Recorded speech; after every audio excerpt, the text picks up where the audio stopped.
In the heart of a bustling city where skyscrapers kissed the clouds and streets buzzed with life, Marcus Johnson walked casually down the sidewalk.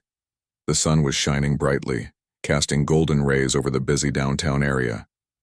Marcus had just stepped out of his favorite cafe, holding a warm cup of coffee in one hand. He took a sip, savoring the rich aroma as he strolled along, enjoying the rhythm of the city around him. Dressed in simple civilian clothes, jeans, a plain t-shirt, and sneakers, Marcus blended seamlessly into the crowd.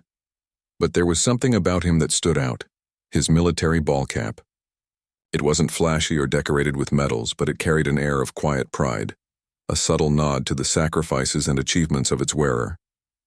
Marcus was no ordinary man.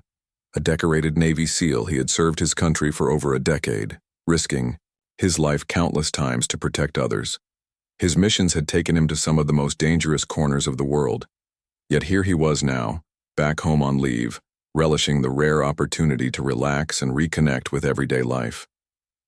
Today he wasn't Lieutenant Marcus Johnson, leader of elite combat teams. Today he was simply Marcus, a guy who wanted to enjoy a peaceful afternoon in the city he loved. As he walked, his mind wandered to the small details of life he cherished: the smell of freshly brewed coffee, the sound of children laughing nearby, the chatter of strangers passing by. These moments felt precious after years spent in high-stakes environments where danger lurked at every turn. For once, nothing seemed out of place. Everything appeared normal, even comforting. Little did Marcus know, however, that this calm would soon be shattered by an unexpected confrontation. It started subtly. At first, Marcus noticed a police cruiser slowing down beside him. Its tires screeched slightly as it came to a halt near the curb. Out of habit, Marcus glanced toward the car, curious but not alarmed. After all, cops were part of the fabric of any city. Their presence was familiar, almost reassuring. But then, one officer stepped out. His nameplate read Hensley, and his demeanor immediately set off alarm bells in Marcus's head. Officer Greg Hensley moved with an air of authority, but there was something else, a sharpness in his gaze, a tension in his posture, that made Marcus uneasy. "Hey, you!" Hensley called out, pointing directly at Marcus. His voice carried a tone that demanded attention, though it lacked warmth or respect.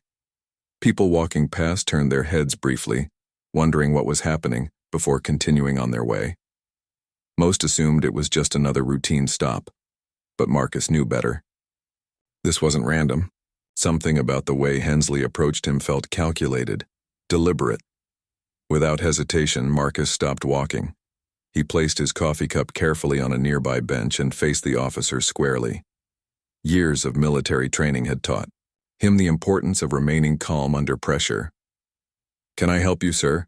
he asked politely, his voice steady and measured. There was no hint of defensiveness or aggression in his tone, only curiosity and cooperation. But instead of responding directly, Hensley circled Marcus slowly, eyeing him up and down as if inspecting a suspect. His eyes lingered on Marcus's ball cap, which bore the insignia of the U.S. Navy. For a moment, Marcus thought perhaps the officer might recognize it and treat him with the respect due to someone who had served their country. Instead, Hensley sneered dismissively. "What's your business around here?" he asked gruffly, his hands resting on his belt near his holster. The question caught Marcus off guard. What could possibly raise suspicion about a man simply taking a walk? Still, he answered calmly. "I'm just grabbing some coffee and enjoying the day," he said, gesturing toward the cafe behind him. "Is there a problem?" Hensley ignored the explanation entirely. Instead, he leaned closer, invading Marcus's personal space. "You don't look like you belong in this neighborhood," he said bluntly. His words dripped with condescension, and the implication was clear. To Hensley, Marcus's skin color somehow disqualified him from being present in this part of town. Never mind that Marcus had grown up just blocks away, or that he had earned more accolades than most people could dream of achieving in a lifetime. None of that mattered to Hensley. All he saw was someone different from himself, and that difference fueled his prejudice. For a brief moment, anger flickered inside Marcus. How dare this man judge him based solely on appearances? How dare he assume he knew anything about who Marcus was or what he represented. But Marcus quickly pushed those emotions aside. Losing his temper wouldn't solve anything. Besides, he had dealt with far worse situations during his time in the SEALs. This was just another challenge to overcome. One that required patience and self-control. "I live in this city," Marcus replied evenly, meeting Hensley's gaze without flinching, "and I serve my country. So yes, I do belong here."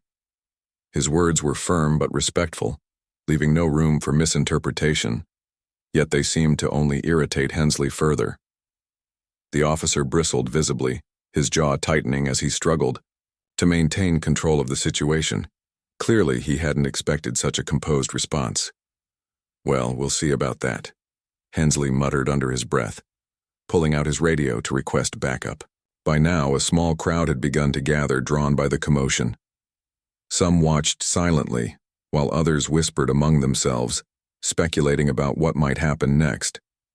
Marcus could feel their eyes on him, but he didn't let it rattle him. If anything, the growing audience gave him strength. He knew he wasn't alone, not truly. And deep down he believed justice would prevail, even if it took time. With each passing second, the tension between Marcus and Hensley grew thicker, palpable enough to cut with a knife. The stage was set for a confrontation that neither man could have anticipated. While Hensley clung stubbornly to his biases, Marcus stood tall, embodying the values he had sworn to uphold as both a soldier and a citizen. Whatever happened next, one thing was certain: this encounter would leave a lasting impression on everyone involved. As the crowd continued to grow, curiosity turning into murmurs of concern, Officer Hensley's frustration became more and more evident. His face flushed red, and his hands twitched near his utility belt, as if he were itching to assert dominance over the situation. Marcus, on the other hand, remained a picture of calm. He stood tall, his shoulders squared, exuding the quiet confidence that came from years of discipline and training. But inside he could feel the weight of the moment pressing down on him. This wasn't just about him anymore. It was about every person who had ever been unfairly targeted because of their skin color. Hensley, now fully aware that people were watching, decided to double down.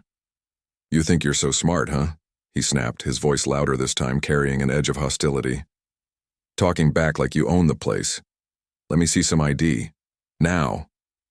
The demand hung in the air, sharp and accusatory. Marcus didn't hesitate. Reaching into his pocket, he pulled out his wallet and handed over his driver's license. It was a simple gesture, but even this act seemed to infuriate Hensley further. He snatched the card from Marcus's hand, glaring at it as though it held some hidden insult. "Well, well," Hensley said sarcastically, waving the ID in front of Marcus's face. "Marcus Johnson. Fancy name for someone walking around here looking suspicious." His tone dripped with disdain, each word carefully chosen to demean. "What kind of job do you have anyway? Or are you one of those freeloaders living off the system?" The accusation stung, not because it was true. Marcus knew better than anyone how hard he worked, but because it revealed the ugly truth about Hensley's mindset. To him, Marcus wasn't an individual. He was a stereotype, a caricature shaped by prejudice. For a split second, Marcus considered calling the officer out on his behavior. He could have pointed out the hypocrisy of accusing someone of being lazy while ignoring the sweat and bloodshed that went into becoming a Navy SEAL. But he chose not to. Instead, he took a deep breath, letting the comment slide off him like water off a duck's back. "I'm a veteran," Marcus replied simply, his voice steady despite the rising tension. "I served in the Navy. You can look me up if you want." At first, it seemed like Hensley might ignore the statement altogether. He flipped through Marcus's ID again, pretending to scrutinize it closely, though his expression suggested he wasn't really paying attention.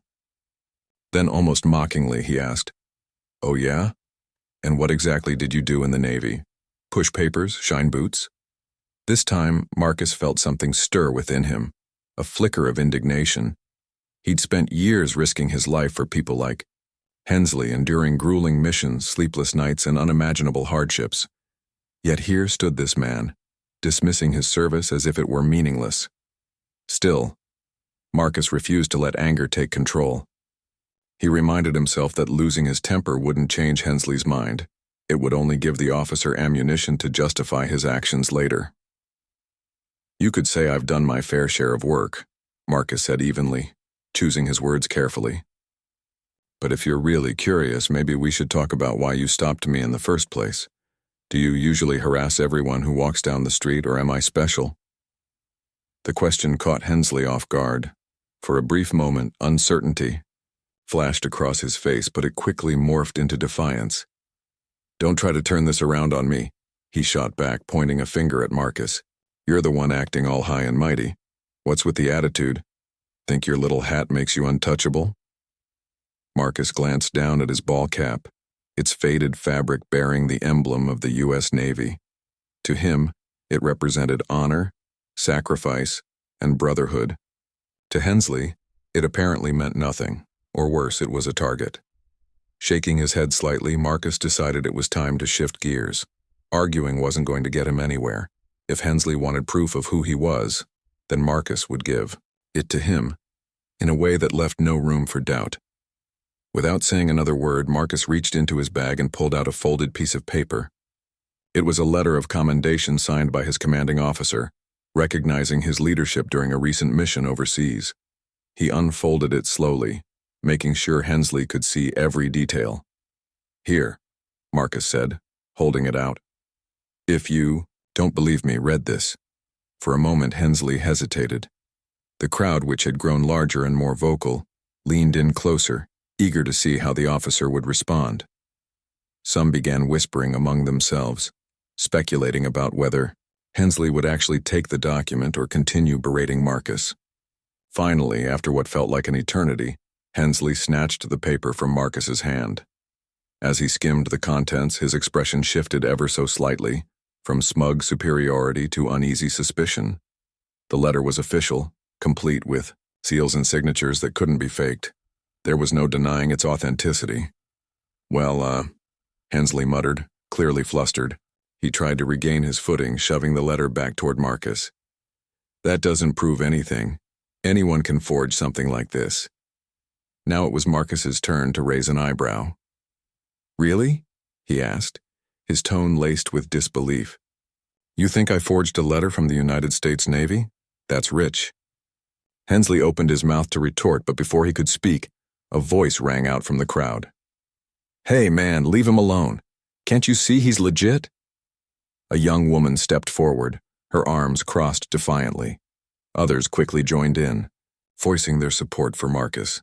One man shouted, "Yeah, why are you picking on him? He hasn't done anything wrong." Another added, "We're filming this, by the way. Everyone's watching." The realization hit Hensley like a freight train. Cameras were rolling, phones were recording, and the entire scene was unfolding live on social media. Panic flickered in his eyes as he glanced around, suddenly aware of how exposed he was. The tables had turned, and now it was Hensley who felt cornered. Desperate to salvage the situation, he barked, "Fine, whatever. Just go home and stay out of trouble, got it?" Marcus didn't respond immediately. Instead, he took a step back, giving himself space to process everything that had happened. He could have walked away right then and there, leaving Hensley to deal with the fallout. But something inside him pushed him to go further. This wasn't just about him anymore. It was about sending a message. To Hensley, to the crowd, and to anyone else who might find themselves in a similar situation someday. "You know," Marcus said finally, his voice clear and strong, "if you spent half as much time protecting people as you do harassing them, maybe you'd actually earn the respect you crave." The words landed like a punch, silencing the crowd and leaving Hensley speechless. Without waiting for a response, Marcus turned on his heel and walked away, his head held high. Behind him, the murmurs grew louder, blending into a chorus of applause. Strangers patted him on the back, thanking him for standing his ground. Someone even offered to buy him another coffee, which he politely declined with a smile. As he disappeared into the sea of faces, Marcus knew one thing for certain. This encounter wasn't over, not by a long shot. The crowd erupted into a mix of cheers, murmurs, and gasps as Marcus walked away, leaving Officer Hensley standing there, visibly shaken. The officer's face was flushed with embarrassment, his earlier bravado crumbling under the weight of public scrutiny.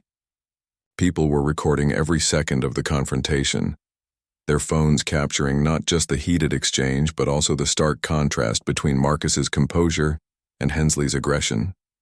Some shouted words of encouragement to Marcus, while others openly criticized Hensley for his behavior. It was clear that this moment had struck a nerve, not just with those present but with anyone who might hear about it later. But Marcus wasn't done yet. As he walked a few steps away, he paused and turned back toward Hensley. His expression softened slightly, though his posture remained strong and confident. He knew this was an opportunity to drive home a deeper point, an opportunity to remind everyone watching what true leadership and integrity looked like. Without raising his voice or resorting to anger, Marcus spoke again, his tone calm but firm. "You know," Marcus began, addressing both Hensley and the growing audience around them, "I didn't ask for this kind of attention today. All I wanted was to enjoy my coffee and take a walk in peace. But since you've decided to make this personal, maybe it's time we clear up exactly who I am, and why your attitude isn't just disrespectful, it's dangerous." Hensley crossed his arms defensively, trying to appear unfazed, but his body language betrayed him. His eyes darted nervously between Marcus and the crowd, clearly aware that all eyes were on him now. Marcus continued, undeterred. "You've been questioning me, doubting my credentials, and implying I don't belong here, so let me show you something." With that, Marcus reached into his bag once more and pulled out a small bundle of items.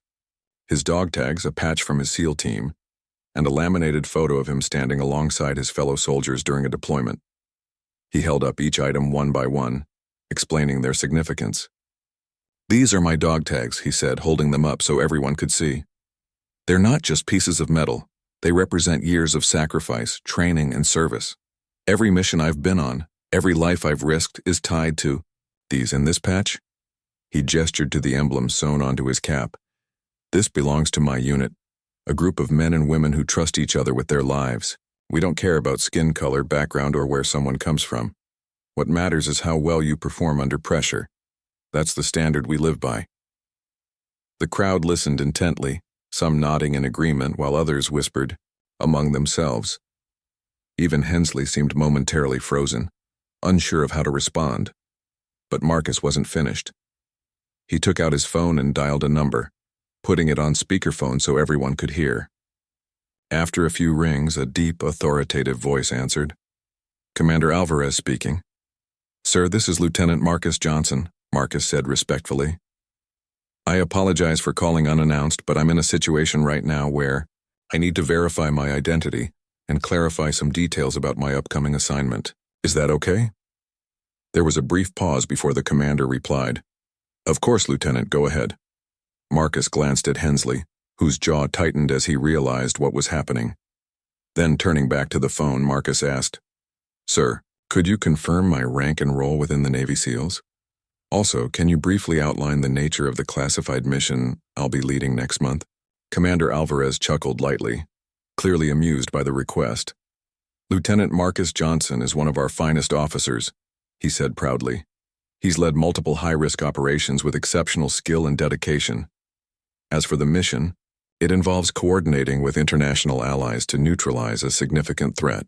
That's all I can say publicly, but suffice it to say Lieutenant Johnson is critical to its success."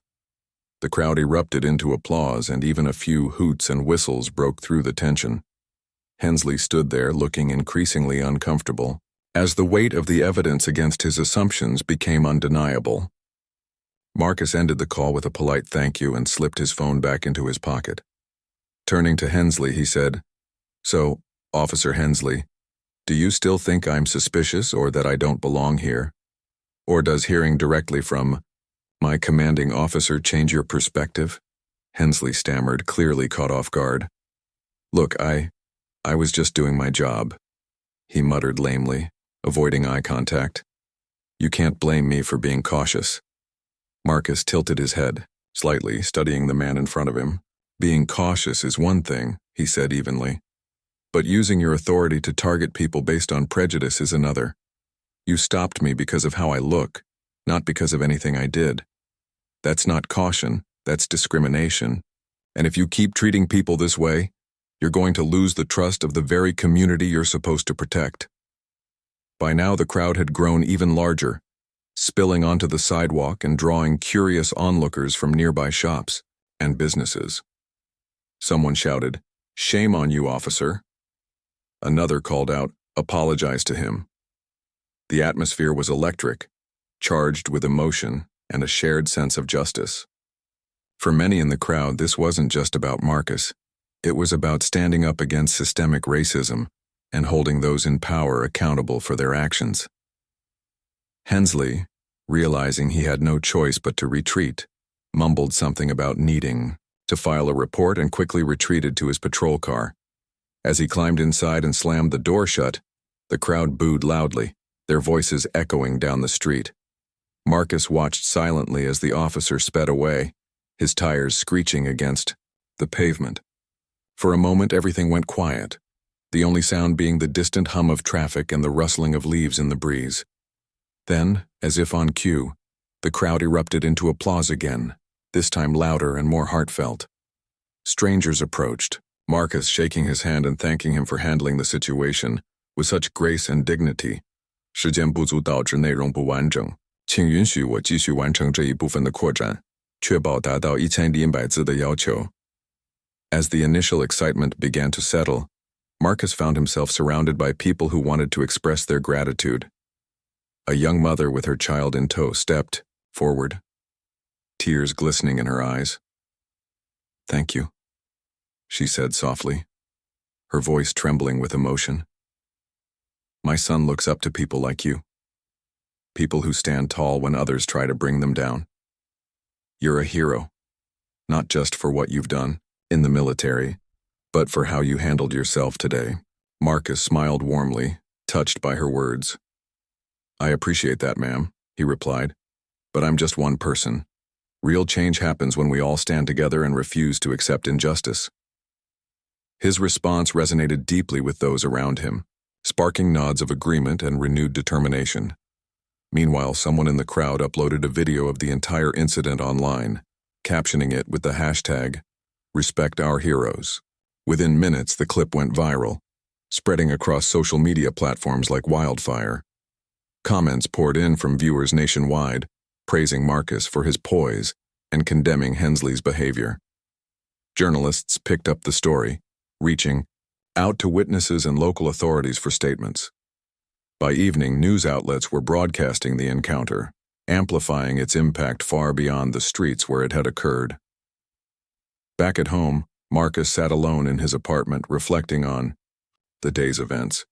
While part of him felt gratified that he'd stood up for himself and inspired others, another part couldn't shake the frustration of knowing such incidents happened daily to countless individuals. He thought about the countless black men and women who face similar harassment without the platform or resources to fight back. This realization weighed heavily on him, fueling a desire to turn this moment into something bigger. Over the next few days, Marcus received messages of support from veterans, activists, and ordinary citizens alike.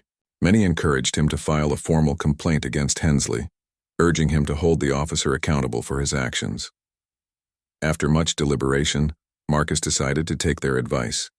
He submitted a detailed report to the police department, attaching copies of the viral video, witness testimonies, and even Commander Alvarez's endorsement of his character. The process was tedious, but Marcus knew it was necessary, not just for himself, but for future generations. Word of his decision spread quickly, reigniting discussions about racial profiling and police accountability.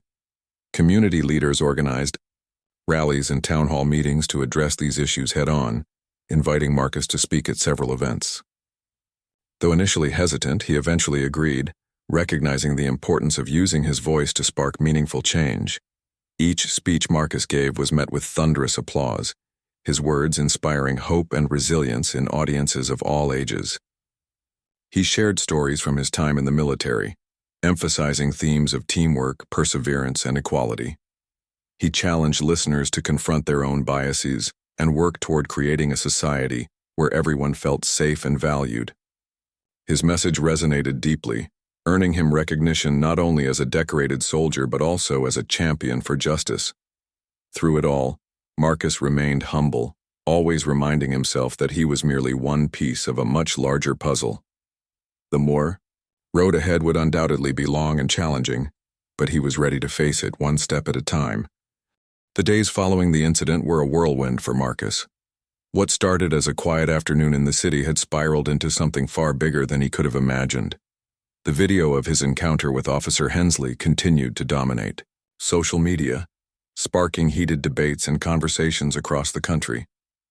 News outlets couldn't get enough of the story, dissecting every detail, from Marcus's calm demeanor to Hensley's aggressive behavior. For many, it was a stark reminder of the systemic issues plaguing law enforcement, while for others it served as proof that ordinary citizens could stand up against injustice. As Marcus scrolled through his phone one evening, he noticed just how deeply the incident had resonated with people.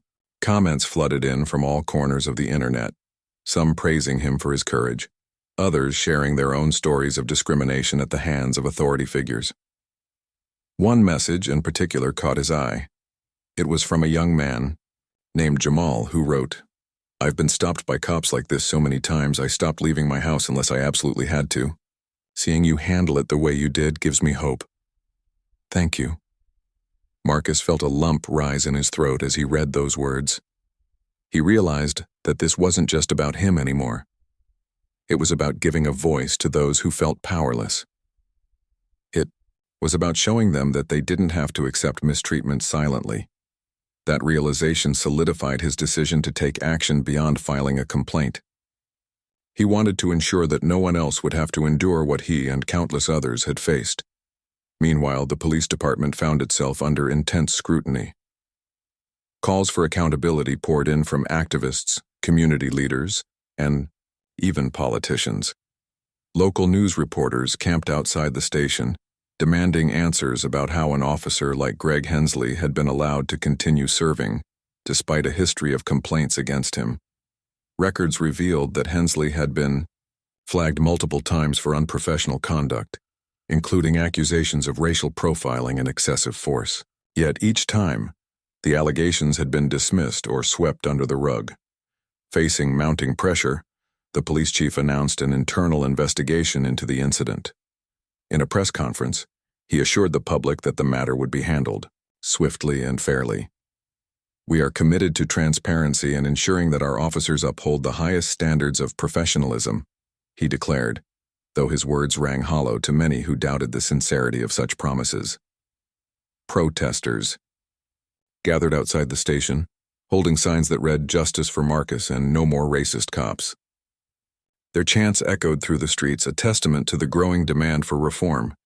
For Hensley, life became increasingly unbearable.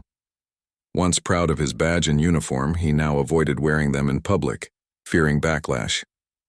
His colleagues distanced themselves from him, unwilling to associate with someone whose actions had brought shame upon the entire department. At home, his wife pleaded with him to resign before things got worse, but Hensley stubbornly refused. "I didn't do anything wrong," he insisted, clinging to his version of events despite overwhelming evidence to the contrary. During the investigation, Hensley was placed on administrative leave, a move that sparked mixed reactions. Some saw it as a necessary step toward accountability, while others viewed it as too lenient given the severity of his actions. Meanwhile, Marcus cooperated fully with investigators, providing detailed accounts of the encounter and submitting additional evidence, including photos of his military credentials and commendations. Witnesses came forward as well, corroborating his version of events and describing Hensley's behavior as unnecessarily hostile and discriminatory. One witness, a local shop owner named Maria, recounted how she had watched the entire scene unfold from her storefront window. Officer Hensley made assumptions about Marcus based solely on his appearance, she told investigators. He never gave him a chance to explain himself or treated him with basic respect. It was humiliating to watch. Another bystander, a college student named Kevin, shared footage he had recorded on his phone. The video clearly showed Hensley escalating the situation, raising his voice, and making derogatory remarks. When asked why he decided to share the clip, Kevin replied, "Because silence is complicity. If we don't speak up when we see wrongdoing, nothing will ever change." As the investigation progressed, details emerged that painted an even more troubling picture of Hensley's conduct. Former colleagues described him as having a chip on his shoulder and being quick to anger, especially when dealing with minority communities. One retired officer admitted that he had warned supervisors about Hensley's behavior years ago, only to be ignored. "We knew there was a problem," he said, "but no one wanted to rock the boat." Public outrage reached new heights when leaked documents revealed that Hensley had received minimal training in cultural sensitivity and de-escalation techniques. Critics pointed out that such deficiencies were symptomatic of broader issues within the department, where resources often prioritized equipment over education. Activists seized on this revelation, calling for sweeping reforms to address not only individual misconduct but also systemic failures. Amidst the chaos, Marcus remained steadfast. He attended community meetings, spoke at rallies, and met with advocacy groups to discuss ways to improve relations between law enforcement and marginalized communities. Though he appreciated the support he received, he emphasized that the focus should be on creating lasting change, rather than glorifying him as a hero. "This isn't about me," he often said. "It's about ensuring that everyone, regardless of race, gender, or background, is treated with dignity and respect." His humility endeared him to many, further amplifying his influence. People began referring to him as the SEAL who stood tall, a nickname that stuck as his story spread. Schools invited him to give motivational speeches, businesses sought his advice on fostering inclusivity, and nonprofits partnered with him to launch initiatives aimed at empowering underserved youth. Through it all, Marcus stayed grounded, reminding himself that true leadership meant lifting others up. By the time the investigation concluded, the findings left little room for debate.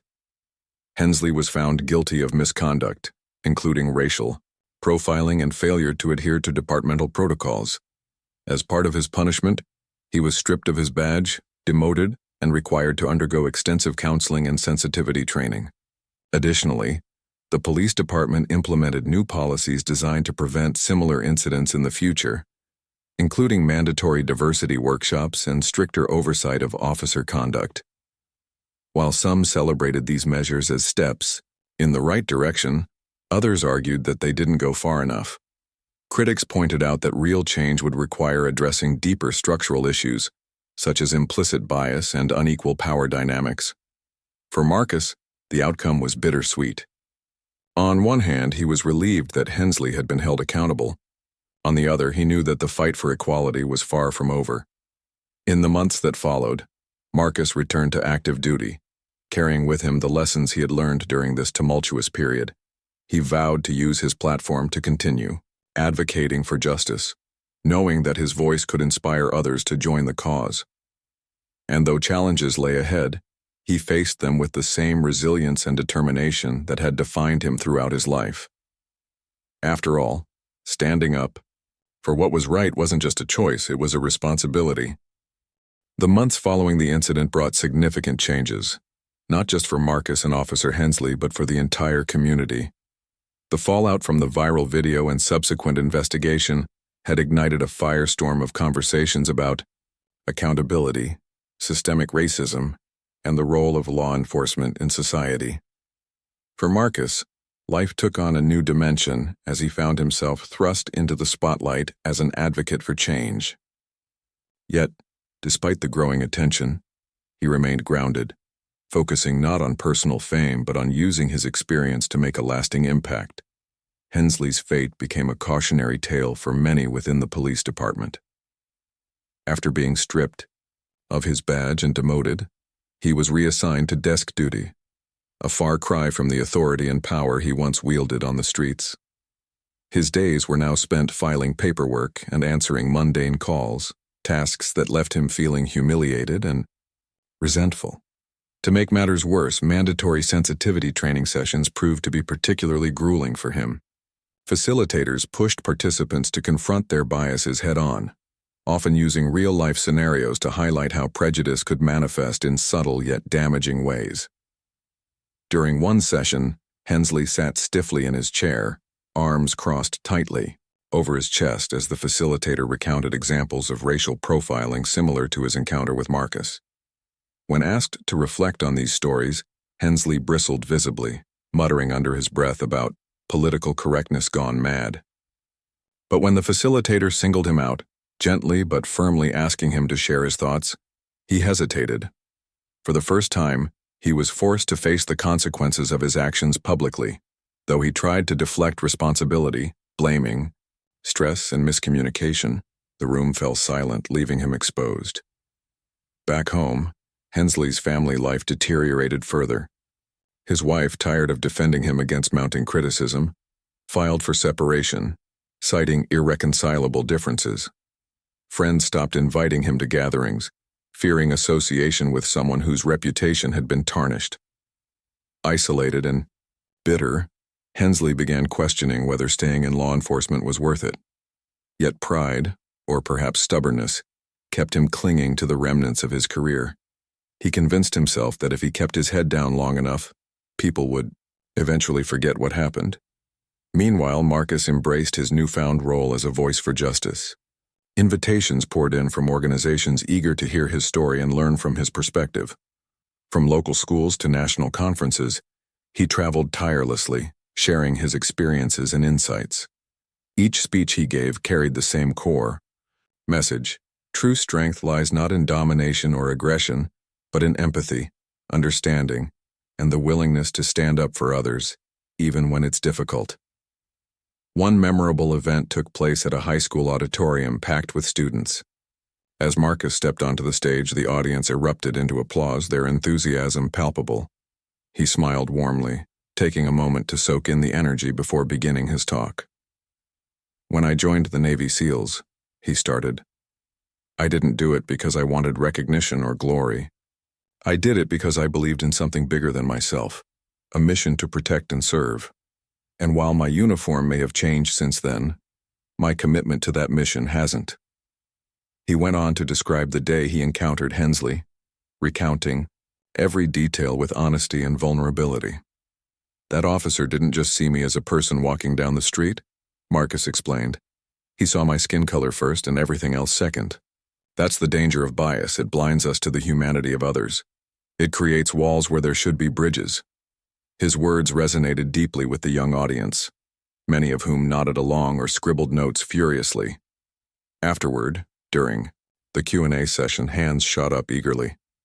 One student asked, "How do you stay so calm when people treat you unfairly?"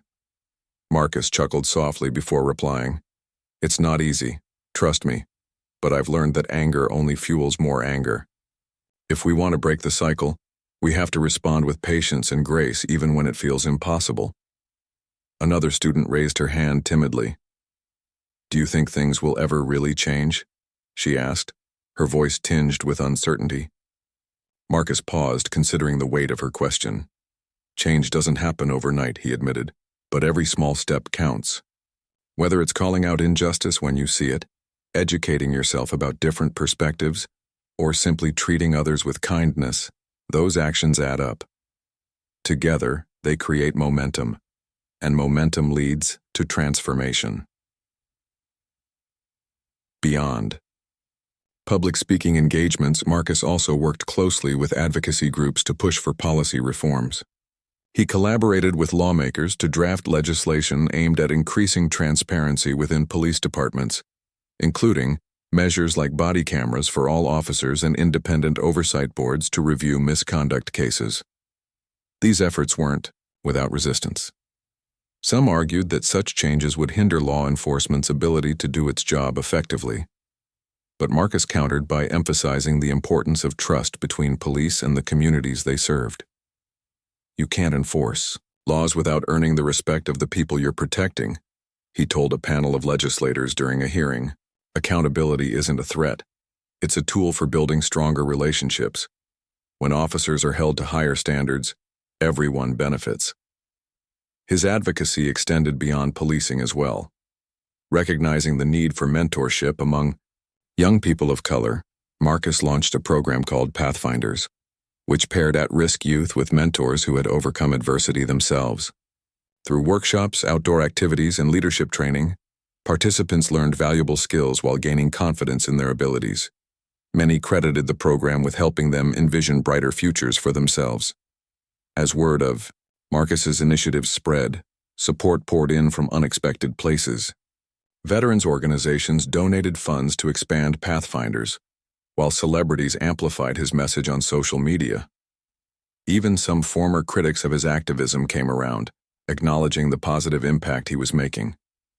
One retired police chief wrote an op-ed praising Marcus's balanced approach, stating, "He challenges us to do better without vilifying an entire profession. That takes courage and wisdom." Despite the progress, Marcus knew the road ahead wouldn't always be smooth. Resistance lingered, both overt and subtle. Some accused him of exploiting his military status for personal gain, while others dismissed his efforts as mere performative activism. Yet Marcus refused to let negativity deter him. Instead, he focused on the countless individuals whose lives he touched, like Jamal, the young man who had reached out to him after the incident. Now a college freshman studying criminal justice, Jamal credited Marcus with inspiring him to pursue a career dedicated to reforming the system from within. "I never thought I'd have a chance to make a difference," Jamal told Marcus during a phone call. "But hearing your story made me realize that change starts with us, with ordinary people stepping up and refusing to stay silent. Thank you for showing me that." Moments like these reminded Marcus why he continued fighting. Change wasn't measured in sweeping victories or grand gestures. It was found in the quiet triumphs of everyday people finding their voices and standing tall together. And though challenges undoubtedly lay ahead, Marcus faced them with unwavering resolve, knowing that each step forward brought the world closer to the justice and equality he envisioned.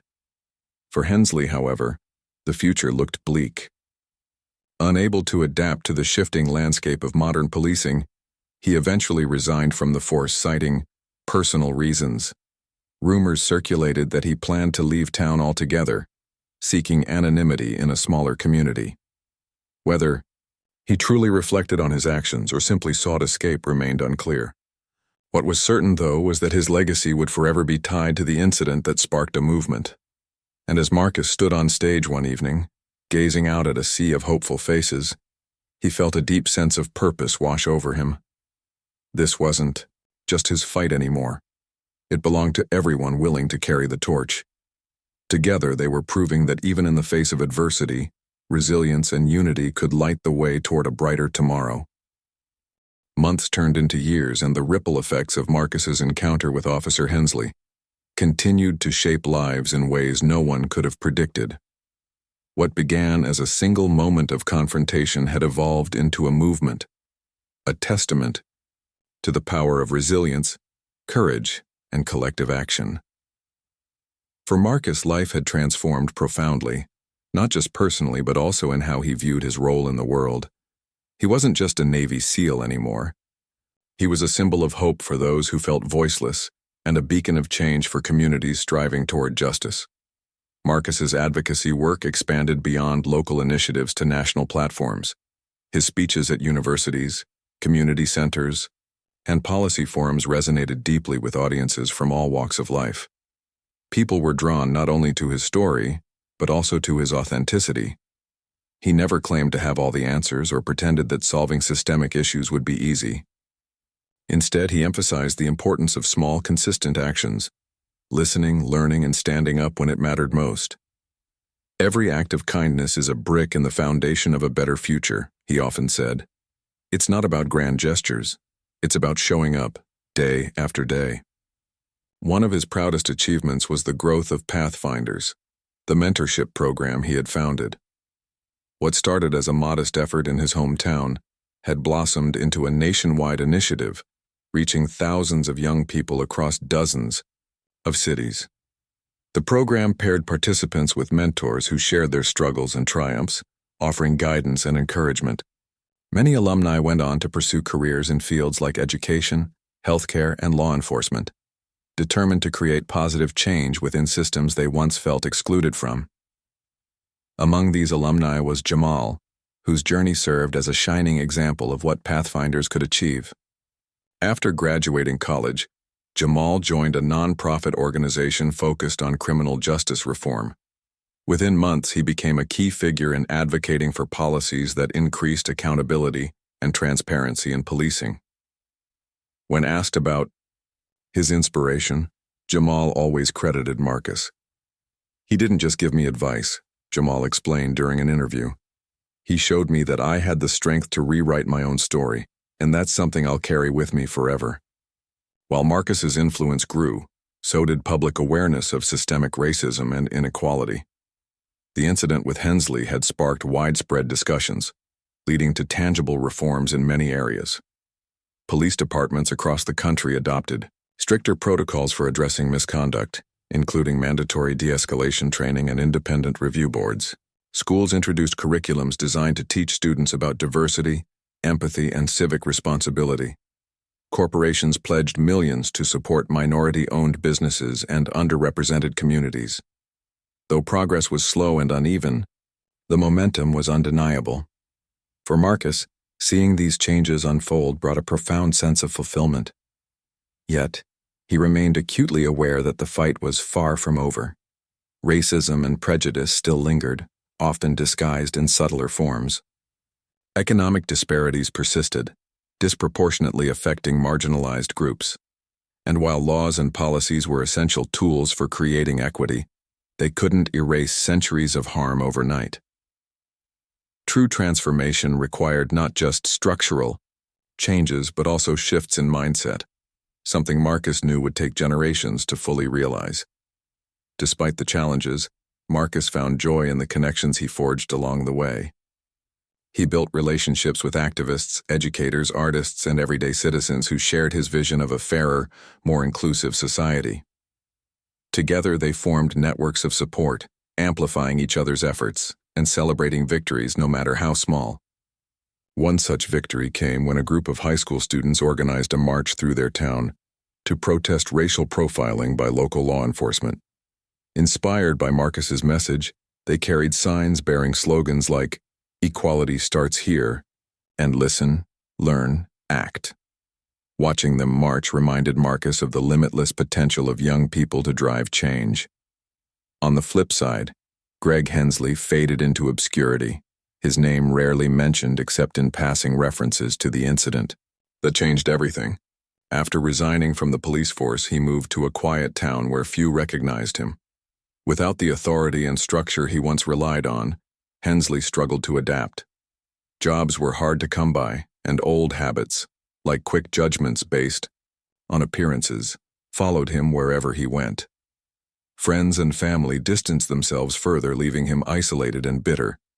In rare moments of reflection, Hensley wondered if things might have turned out differently had he approached Marcus with respect instead of hostility. But admitting fault felt too painful, too humbling. So, he buried those thoughts deep inside, choosing instead to blame external forces, the media, activists, even Marcus himself, for ruining his life. It was easier than confronting the truth, that his actions had consequences, and those consequences had reshaped countless lives, including his own. Back in Marcus's hometown, the community rallied around him, honoring his contributions in meaningful ways. A local park was renamed in his honor, featuring a plaque that read, "Dedicated to Lieutenant Marcus Johnson, a champion of justice, courage, and compassion." During the dedication ceremony, speakers recounted stories of how Marcus had inspired them, from parents raising children in challenging environments to teachers fostering inclusivity in classrooms. As Marcus stood before the crowd, listening to their words, he felt overwhelmed with gratitude. This wasn't about recognition. It was about connection, the shared belief that together they could build a brighter future. As time passed, Marcus returned to active duty, balancing his military responsibilities with his advocacy work. Deployments took him to distant lands, where he continued to serve with the same dedication that had defined his career. Yet, wherever he went, he carried the lessons he'd learned back home. Whether mentoring fellow soldiers or engaging with local populations during missions, he prioritized understanding and collaboration over division and conflict. His superiors praised him not just for his tactical skills but also for his ability to bridge cultural gaps and foster trust. When asked about his legacy, Marcus often smiled and shrugged modestly. "I don't think about legacies," he'd say. "I think about today, what I can do right now to make someone's life a little better. If we all focus on that, imagine the kind of world we can create." Years later, as Marcus prepared to retire from the Navy, he reflected on his journey. With a mix of pride and humility, he thought about the young man he used to be, the boy who dreamed of serving his country and protecting others. He thought about the challenges he faced, both on and off the battlefield, and the people who stood beside him every step of the way. And he thought about the countless individuals he'd met along the way, young and old, rich and poor, hopeful and weary, all united by a desire for a better tomorrow. His final act as a public figure was organizing a nationwide summit titled "Building Bridges Toward a Just Society." The event brought together leaders from diverse backgrounds, activists, politicians, educators, clergy, and everyday citizens, to discuss strategies for creating lasting change. Panels addressed topics ranging from affordable housing to equitable education, while workshops provided practical tools for implementing solutions. At the closing ceremony, Marcus delivered a speech that brought the audience to its feet. "We've come so far," he began, his voice steady, yet filled with emotion.